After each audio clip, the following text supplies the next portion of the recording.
اعوذ باللہ من الشیطان الرجیم، بسم اللہ الرحمن الرحیم۔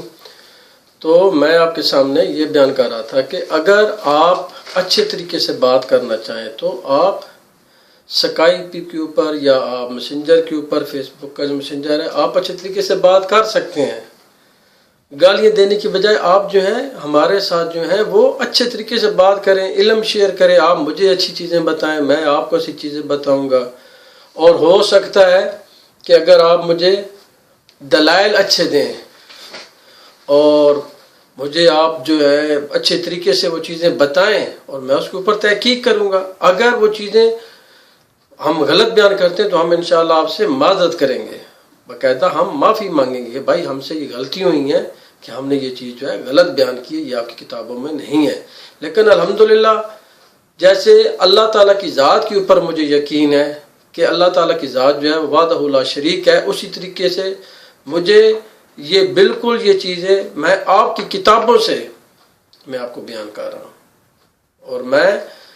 آپ کے سامنے حلفاً لا الہ الا اللہ محمد رسول اللہ کہہ کے پھر الحمدللہ ہمارا ایمان ہے کہ علی ولی اللہ بھی کہنا چاہیے، تو علی ولی اللہ پڑھ کے میں کہہ رہا ہوں کہ یہ جو چیزیں ہیں یہ آپ کی کتابوں سے میں بیان کر رہا ہوں۔ تو آپ جو ہے دیکھیں، یہ کوئی بھی ایسی احادیث نہیں ہے، کوئی بھی ایسی جو ہے وہ آیت نہیں ہے جس میں یہ لکھا ہوا ہے کہ جو اس وقت کے دور کے مسلمان تھے اگر آپ ان کو نہیں مانیں گے تو آپ کافر ہو جائیں گے۔ تو آپ جو ہے جو بھی بندہ، جو بھی انسان کافر جو ہے جب وہ یہ کلمہ پڑھ لیتا ہے اپنے دل سے لا الہ الا اللہ محمد رسول اللہ، تو وہ مسلمان ہو جاتا ہے، اس کو آپ کافر نہیں کہہ سکتے۔ تو ہم تو اعلان ہمارا کلمہ پڑھ رہے ہیں کہ لا الہ الا اللہ محمد رسول اللہ، تو آپ ہمیں جو ہے بار بار آپ کون ہوتے ہیں ہمیں کافر کہنے والا؟ کافر وہ بندہ ہوگا جو اللہ تعالیٰ کے نزدیک کافر ہے، جو رسول اکرم صلی اللہ علیہ وسلم کے نزدیک کافر ہے، وہ بندہ کافر ہے جو ان کی باتیں نہیں مانتا، جو ان کو جنگ میں چھوڑ کے بھاگ جاتا ہے، جو ان کے ساتھ بحث جس نے کی ہے، جس نے ان کے حکم کو رد کیا ہے۔ اب پھر آپ غصہ کر جائیں گے، وہ بندہ کافر ہوتا ہے۔ اگر میں رسول اکرم صلی اللہ علیہ وسلم کے حکم کو رد کر دوں کہ یا رسول اللہ میں آپ کا حکم نہیں مانتا، تو پھر میں کافر ہوں۔ اور جب آپ اپنی کتابیں پڑھیں گے تو آپ کو معلوم ہوگا کہ کس کس نے رسول اکرم صلی اللہ علیہ وسلم کے حکم کو رد کیا، نہ مانا، تو پھر آپ جو ہے انشاءاللہ ہمارے اوپر الزام لیں۔ اب دیکھیں یہ ایک عجیب، اب اس میں مجھے شرم آ رہی ہے کہ یہ چیزیں دیکھیں آپ کی کتاب میں ہے، یہ بخاری شریف ہے، صفحہ نمبر ہے 368 368، وہاں جو باب ہے غسل کے احکام ہے، غسل کے احکام و مسائل۔ اب یہ دیکھیں، اور واقعہ نمبر بن رہا ہے 251 ہم سے۔ اب اس کو آپ پڑھیں، آپ شیعہ کے اوپر آپ الزام لگاتے ہیں، غلط بیانی کرتے ہیں، جو جہان کے جو جھوٹ اور پلندے ہوتے ہیں وہ آپ ہمارے اوپر جو ہیں وہ ڈالتے ہیں۔ آپ اپنی کتابیں سچے واقعات پڑھیں، ہم تو ان کو سب کو کہہ رہے ہیں کہ وہ جھوٹ ہیں، بکواس ہیں۔ اب آپ میں ہمت ہے تو اس کو کہیں، اور انشاءاللہ اپنی جو میں نے صفحہ نمبر بتایا آپ جائیں اس کے اوپر دیکھیں یہ چیز ہے یا نہیں۔ اگر ہے تو پھر آپ جو ہیں ڈوب کے مر جائیں، آپ کی کتابیں جو ہیں وہ کیا کہہ رہی ہیں، وہ کس طریقے سے جو ہیں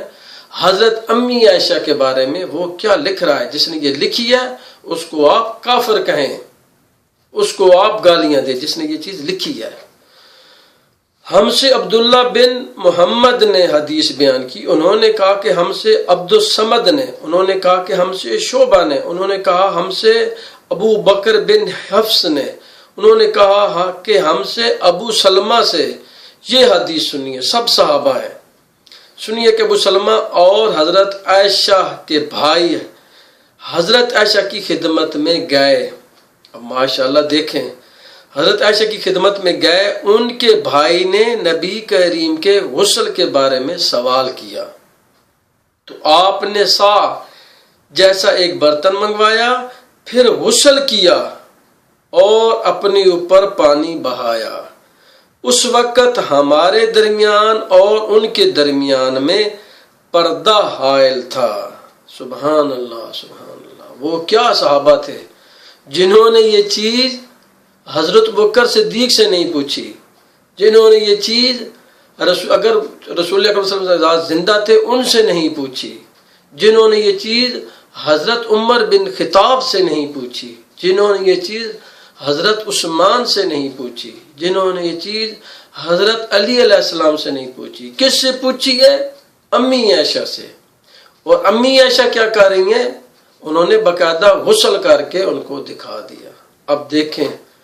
اب میں اس کے بارے میں کیا کہہ سکتا ہوں؟ آپ جائیں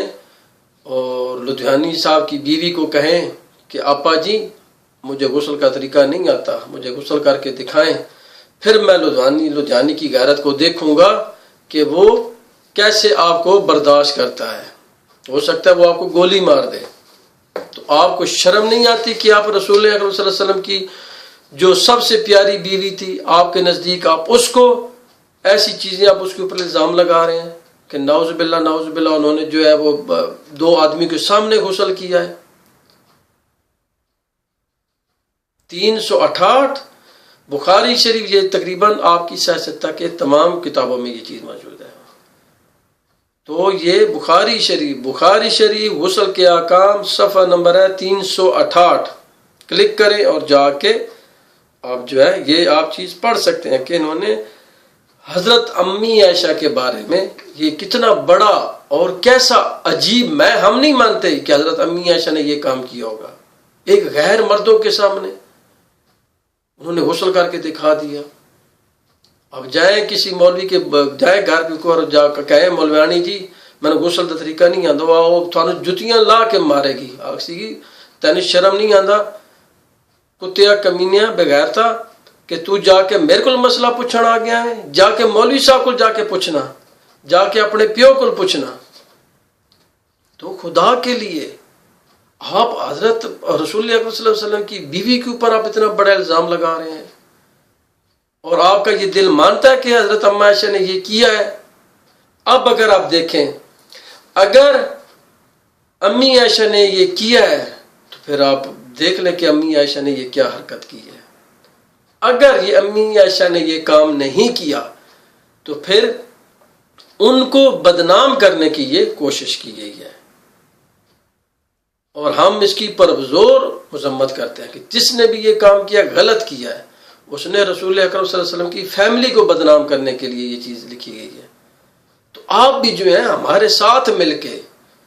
ان چیزوں کو جو ہے غلط کریں۔ اگر امی عائشہ نے یہ کام کیا تو ان کو کہیں گے جی امی عائشہ نے غلط کام کیا، ان کو ایسا نہیں کرنا چاہیے تھا۔ اور اگر وہ 2 صحابی جنہوں نے آ کے پوچھا ہے ان کو کہیں کہ انہوں نے غلط کام کیا ہے، کہ ان کو کیا رسول اللہ صلی اللہ علیہ وسلم کی ذات سے جا کے پوچھ سکتے تھے نا،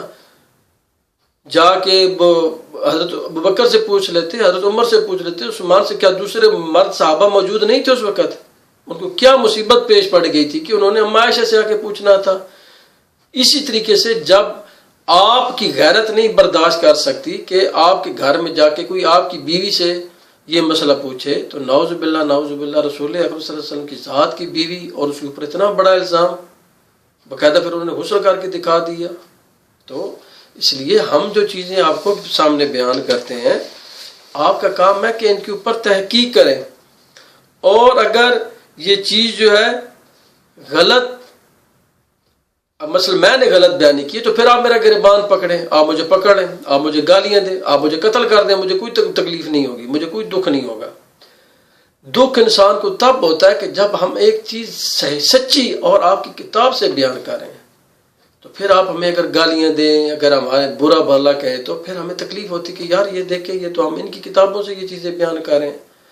تو یہ لوگ ہمیں جو ہے، ہم تو آپ کو سچائی بتا رہے ہیں، سچ بتا رہے ہیں کہ حقیقت میں آپ کا جو مذہب ہے اس میں یہ کیا کیا چیزیں موجود ہیں۔ تو آپ کا کام بنتا ہے آپ ہمارا شکریہ ادا کریں، کیونکہ ہم نے آپ کو حقیقت بتائی ہے۔ اگر آپ ان سب چیزوں کو اگر سیاستہ کی جو کتابیں ہیں، اگر آپ کہیں گے جی یہ کتابیں جو ہیں یہ غلط ہیں، تو پھر آپ کا اہل سنت مذہب جو ہے وہ